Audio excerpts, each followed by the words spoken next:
Hello everybody, it's Kurt Johansen here from Email Profits, and I'm going to take you through a series of videos on how to create emails that sell. It's worked for me and many others, and if you learn and use it as described, there's a good chance these tips will work for you as well. They're tried and proven, as I said, and they will set your email campaigns on fire. I've also got a PDF booklet at www.kurtjohansen.com if you'd like to go over there and download that, but it's an autoresponder, so you will need to enter in a first name and an email address. But don't worry, I'm not a spammer. I'm an email marketer, and I'm here to help you. These tips that I talk about, it always came about from me because I've been pretty interested in this subject. And what I've discovered over the last 3 years about doing email marketing is that it's an art. It's an art form. It's like crafting your message. It's like a painter. It's like a sculptor. It's not an act. Most people treat email marketing as an act. It's got nothing to do with being an act. You can do it that way, but you won't get the success that I have discovered. And what I'm going to do over these series of videos, I'm going to help you. I'm going to hold your hand, and we're going to drive money into your inbox. And I think that's pretty important for you to understand. The 7 tips will drive money. It will drive profit, and I'm sure that's actually what you're after. So let's have a look at tip number 1. And it's what I call identify yourself. The whole idea about identifying yourself is that make sure that you use a name and an email address that people recognize. It's really important that when they receive your email, they know who's it from. And what I mean by who's it from, it's your name does appear in an inbox for your email. So let's have a look at some that I've received. Here's one that I got from Peter Butler. Here's Peter Butler. I use a lot of Peter's services, and we've become good friends over the years. We've got Gideon Shelwick. Some of you be aware of Gideon. He's about rapid video blogging and a magic site as well. Gideon's got tens of thousands of people now following him around the world, and you'll see that it's Gideon Shelwick is showing there. And also Brendan Burchard, and Brendan's certainly well known in the internet marketing world. If you don't know Brendan, just go and do a Google search on him, and you'll notice that he uses his first name as well. If you receive an email from me, you'll receive it from Kurt Johansen. So that's the way that I set all mine up as well. But not only do you use your name, you use a email address, which is a business address. So if you right mouse clicked on their name and went to properties, these are the websites or the email addresses that you will find. Peter uses Peter at Smarter Websites. Gideon uses Rapid Video Blogging. And Brendan uses Experts Academy, and they're all recognizable businesses that these people run. For instance, I will have Kurt at johanseninternational.com.au. That's what I use.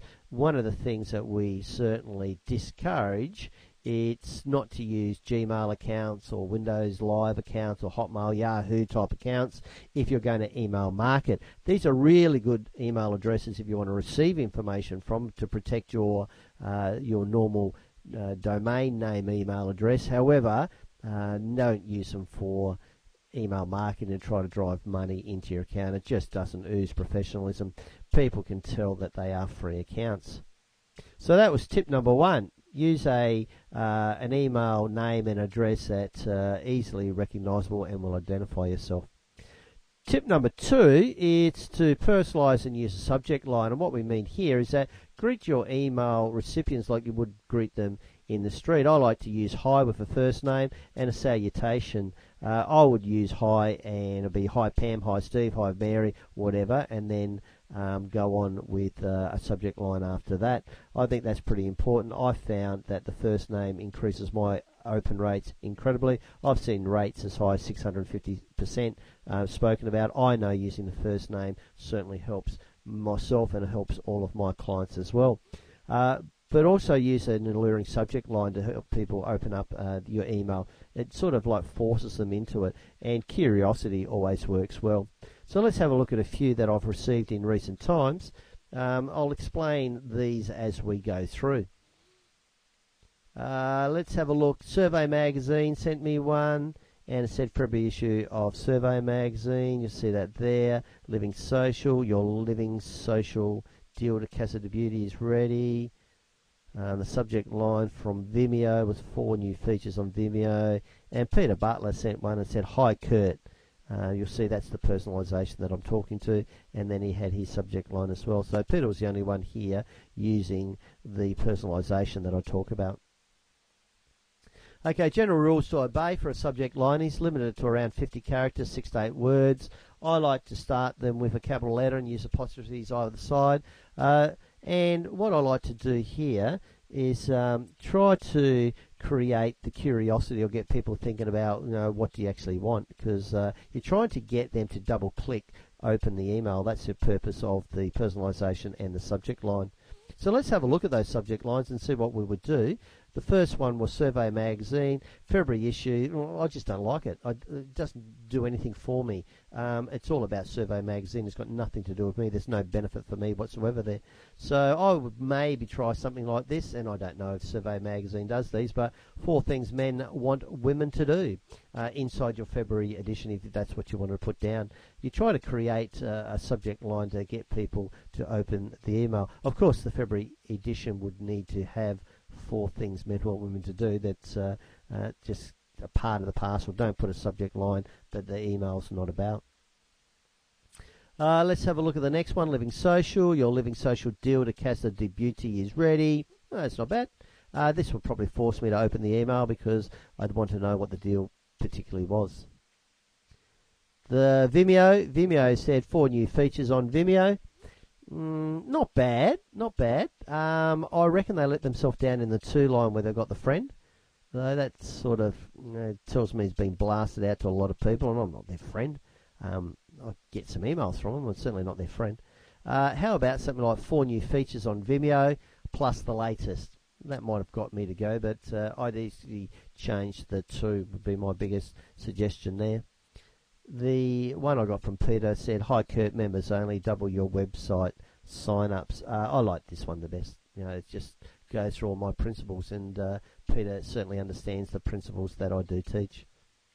Okay, but keep your own statistical records, and we'll talk about that in a later video about which stats sort of you should be keeping, but I'm renowned for keeping stats and looking and testing. Okay, the third one I'd like to take you through in the tip is the email headline. Now, this is when people open up your email. Create an email headline. I'm a big fan of it. Here's one that I did and worked gangbusters. Have you ever heard the phrase, safe as the Bank of England? Well, and that led then into the email content. The Bank of England there is a picture of it, and I'll put the caption underneath because I assume not many people would know that was the Bank of England, unless you're English, but certainly in Australia and America or the States where I have many of my clients, it's that they may not be aware that was the Bank of England. To them it'd be just a building, so make sure you put a caption under images. The email headline is actually located at the top of the email, and that's very important. We're going to talk about that soon, why, but it's right at the top. And when people double click and open up. Here's one I got from Google, so don't think that it's something I've made up. I've been doing this for over 3 years, but here's something I received from Google not long ago, and they put in that there was a report for the last 30 days. Hello Kurt, and there's my company Johansen International, so Google put a picture of themselves there. It's pretty different for, if they're doing it, you should consider it too.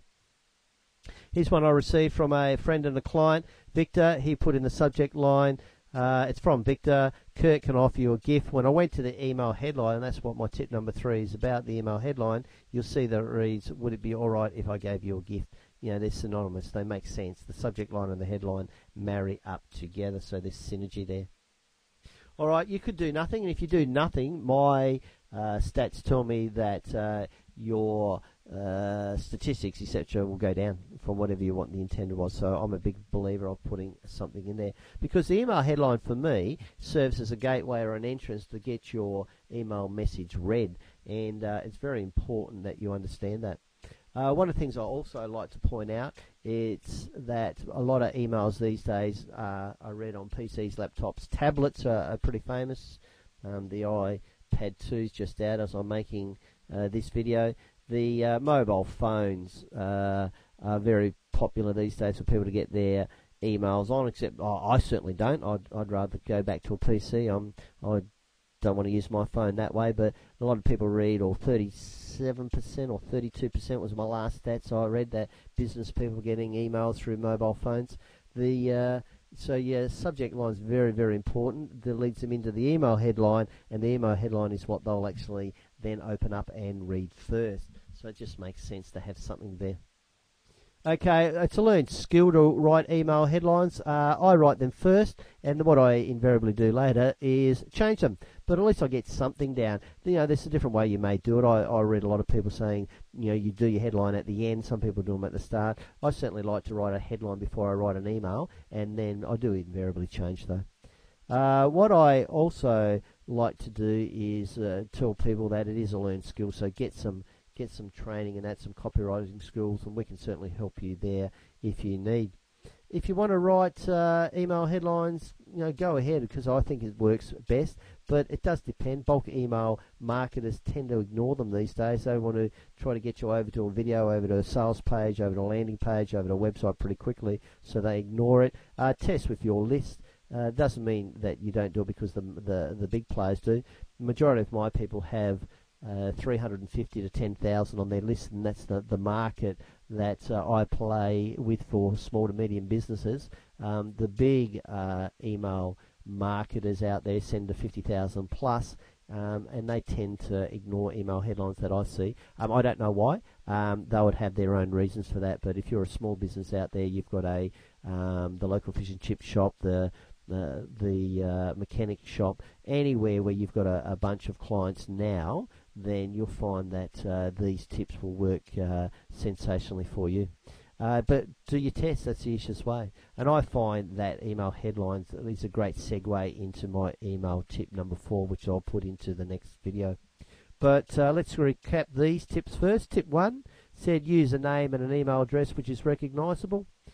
Tip 2 said personalise and use a curiosity subject line, because you're trying to get somebody to double click onto the email, or at least go down to the preview frame. And tip 3 said create an email headline, and that's important, especially these days when people are reading emails on mobile phones. They like to know what's going on before they scroll down on their small screen to see what the content is. So this is Kurt Johansen from Email Profits. Thank you for watching and listening to this video. Another video is coming very soon, and I'll take you through my tips 4 to 7. Okay, thanks very much, and we'll talk soon. Bye.